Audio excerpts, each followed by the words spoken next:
शेतकऱ्यांच्या जिव्हाळ्याचा प्रश्न। केंद्र सरकारने कांदा निर्यातीवर लावलेले 20% शुल्क तातडीने रद्द करण्याची मागणी उपमुख्यमंत्री अजितदादा पवार यांनी केंद्रीय व्यापार व उद्योग मंत्री पियुष गोयल यांना पत्र लिहून केली आहे। श्रीलंका सरकारने कांद्यावरील आयात शुल्क 20% कमी करून अधिकाधिक कांदा आयातीचे प्रयत्न सुरू केलेत। त्यामुळे नाशिकसह राज्यातील शेतकऱ्यांना त्यांचा लाल कांदा श्रीलंकेसह परदेशामध्ये निर्यात करता यावा, कांद्याला खर्चावर आधारित चांगला दर मिळावा यासाठी केंद्र सरकारने कांद्यावरील 20% निर्यात शुल्क तातडीने रद्द करणे आवश्यक आहे, असं उपमुख्यमंत्री अजित पवार यांनी पत्रात लिहिलंय।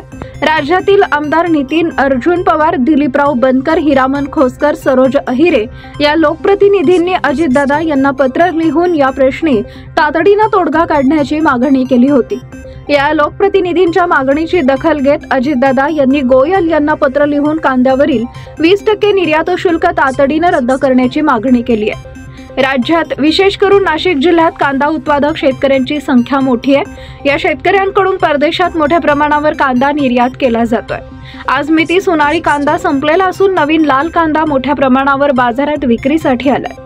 राज्यातील शेतकऱ्यांनी नैसर्गिक संकटाशी लढत कांद्याचं उत्पादन घेतलेलं आहे।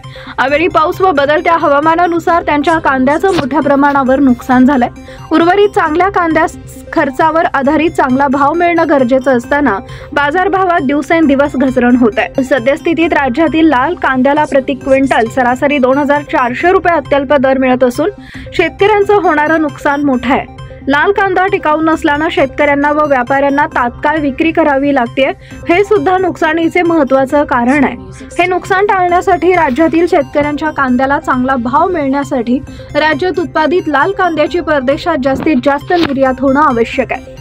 केंद्र सरकारने 20% निर्यात शुल्क हटवणं गरजेचं आहे, जेणेकरून लाल कांद्याचे दर टिकून राहतील व कांदा उत्पादक शेतकऱ्यांना उत्पादन खर्चावर आधारित चांगले दर मिळतील, असं अजितदादा पवार यांनी केंद्रीय व्यापार मंत्र्यांना लिहिलेल्या पत्रात स्पष्ट केलं आहे।